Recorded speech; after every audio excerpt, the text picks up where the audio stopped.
আমার মেয়ের জন্য জীবন সঙ্গী খুঁজতে গিয়ে মানুষ চিন্তা এত বড় ভুল কি করে করে ফেললাম আমি। আমি ভেবেছিলাম ঠাকুর রামপ্রসাদ এসেছেন, তাকে রাঘব বাবা জীবনের বিপাকখানা খুলে বলবো, তার পরামর্শ নিয়ে তারপর সরাসরি জামাইয়ের সাথে কথা বলবো, কিন্তু না, সেই উপায় তো আমার কাছে নেই। কড়া করে সাবধান করতে হবে বাবা জীবনকে। আরেকদিকে এই মালতীলতা, এই মেয়েটিকে নিয়ে যে আমি কি করব তুমি বলো চন্দ্র। ও তো অবলা, যার কেউ নেই, এমন অস্থির সময় তাকে কি আমি ফেলে দিতে পারি? ও তো আমার প্রজা, কোথায় গিয়ে আশ্রয় নেবে তার নেই ঠিক। কিন্তু না, আমার তার আর কষ্ট আমি মেনে নেব না। বাবা জীবনের জন্য আমার মেয়ে চোখের জল ঝরাবে, আমি মেনে নেব না। বোঝাপড়া করতে হবে। আমি এক্ষুনি বাবা জীবনের সঙ্গে কথা বলবো, এক্ষুনি। এসো চন্দ্রমণি। রাঘব বাবা জীবন, কোথায় তুমি? দাঁড়াও মা। আমার পথ ছাড়ো তারা। বাবা জীবনের সাথে কথা বলা আমার বড় প্রয়োজন। তুমি মাকে অযথা ব্যস্ত কেন করতে গেলে খুনিমা? অযথা? আমি সব জেনে শুনে কি করে চুপ করে থাকতাম? এর একটা বিহিত প্রয়োজন তারা। বিহিত? কিসের বিহিত? আমি চেয়েছিলাম তোমার কাছে কোনো বিহিত? চাইনি তো। তাহলে তুমি আগ বাড়ি আমার সাহায্য করতে গেলে কেন? তারা, মুখ সামলে কথা বলো। চন্দ্র তোমার গুরুজন হয়, তোমার খুড়িমার সাথে তুমি এইভাবে কথা বলতে পারো না। বলতাম না মা, যদি খুড়িমা তোমায় না টেনে আনতো আমার ব্যক্তিগত বিষয় হস্তক্ষেপ করতে। অবুঝের মতো করিস নে মা, কথা কইতে দে।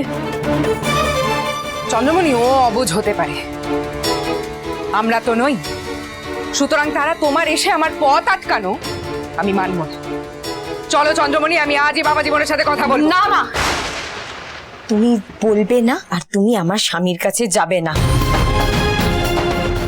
তুমি আমার স্বামীর সাথে কোনো কথা বলবে না, কারণ আমি আমার স্বামীর কোনো অপমান সইব না। তারা,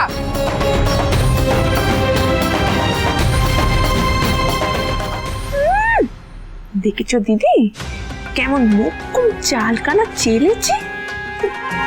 ঠিক বলেছ। এই যে দেখো না, রাজরানী সবাইকে দাপটে থামাতে পারে, কিন্তু নিজের মেয়েকে কি দাপটে থামাতে পারবে?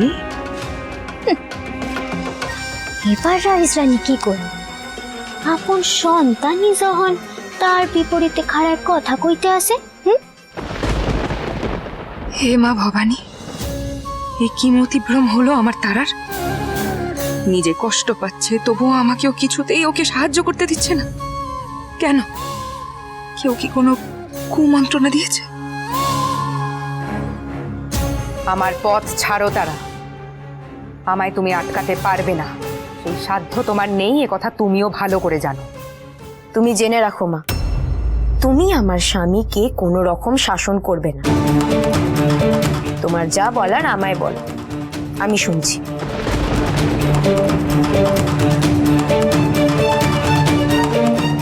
যাক বাবা, ঠাকুর ঠাকুর আমার ছেলেকে রক্ষে করলে তুমি। হ্যাঁ, ঠিক বলেছেন দিদি, তা না হলে ওই চা ডাকাতে মেয়ে সবার মতো আপনার বেটাকেও না শেষ করে দেয়। তুমি অনেক ছোট তারা, আর এই পরিস্থিতি বড় কঠিন।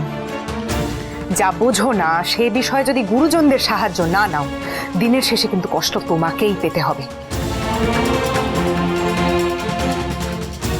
আমার কথা শোনো, আমার পথ ছাড়ো, আমায় যেতে দাও। কেন মা? সব বিষয়ে যদি তুমিই কথা বলবে, তাহলে আমার বিয়ে দিয়েছিলে কেন? যখন তোমার বিয়ে হয়েছিল, এই নাটোরে যখন তুমি এসেছিলে ছাতিনা থেকে, তারপর তো তুমি বিপদে পড়েছিলে। সেই সময় কি তার সমাধান নিজে করতে, নাকি ছাতিনা থেকে বাপের বাড়ির লোকেদের টেনে আনতে? তারা,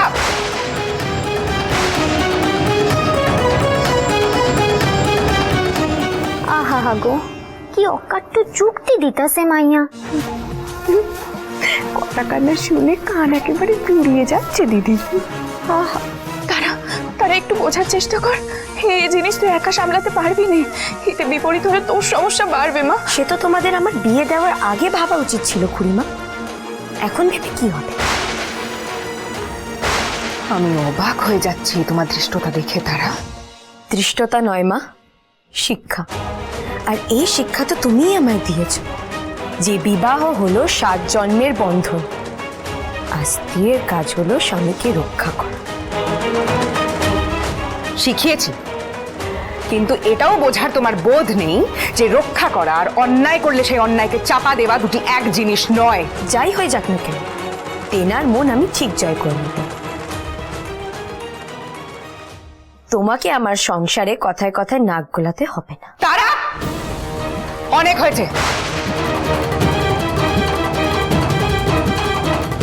জানি মা, আমি কঠিন কথা বলছি, কিন্তু কি করবো বলো, আমারও যে দেওয়ালে পিঠ থেকে গেছে। আজ যদি আমি বগুড়ায় নিজের শ্বশুর বাড়িতে থাকতাম, তা সব কথা কি তুমি জানতে পারতে? এখানে রেখেছো তাই জানছো, কিন্তু সেই জানার সুযোগ নিয়ে তুমি যদি স্বামী স্ত্রীর মধ্যে সব বিষয় মন্তব্য করতে আসো, কোন স্বামী মানবে বলো? কোন পুরুষ মানুষ তা মানবে বলো তো? তুমি রাগ প্রকাশ করবে, আর তারপর সেই রাগ আমার উপর এসে পড়বে। কালে কালে ত্যাগ দেবেন তিনি আমায়, ভালো হবে তখন? একটু ভরসা করো মায়ের উপর, আমি কোনোদিন তোমার ক্ষতি করব না মা। যা বলার বুঝিয়ে বলবো। বাবা জীবন কেন ত্যাগ করবে তোমায়? আমায় একটিবার কথা বলতে দাও। বলছি তো না মা, তুমি রাজরানী, এর চেয়ে বেশি বলার সাধ্য নেই আমার। কিন্তু আমার কথার উপর দিয়েও তুমি যদি আমার স্বামীর কাছে যাও, আমায় কিন্তু গলায় দড়ি দিতে হবে মা।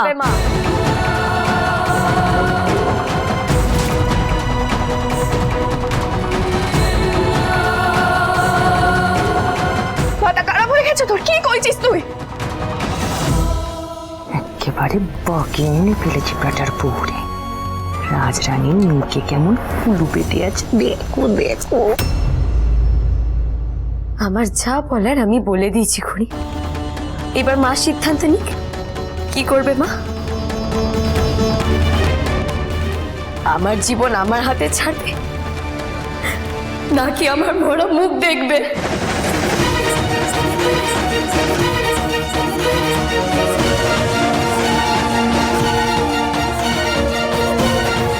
এবার মা সিদ্ধান্ত নিক। কি করবে মা? আমার জীবন আমার হাতে ছাড়বে, নাকি আমার বড় মুখ দেখবে? দিদি, এ কি বলে গেল?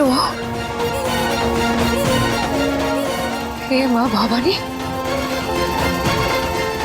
আমার একরত্তি মেয়ের মনে এত বিষ কে ঢেলে দিল?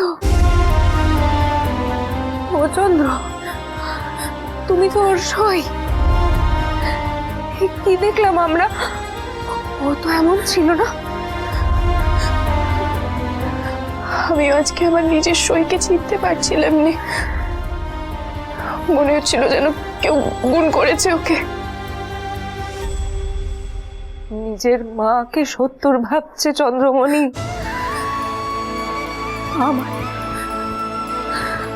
আমার বিরুদ্ধে ও দাঁড়াচ্ছে। এই বিপদ আমি কিভাবে কাটাবো?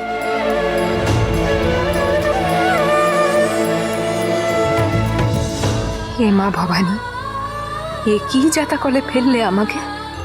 রামপ্রসাদ ঠাকুর এসে কি সব বলে গেলেন। ওদিকে পেশাদ ঠাকুরপো ক্ষমতার নেশায় বুঁদ হয়ে আছেন, আর আমার মেয়ে, যে এতদিন আমার শক্তি ছিল, আমার অহংকার ছিল, আজ সেও আমার 70 ভাবছে। কি করব মা? এত বড় ঝড় কি করে সামলাবো একসাথে? রাজরাজেশ্বরী রানী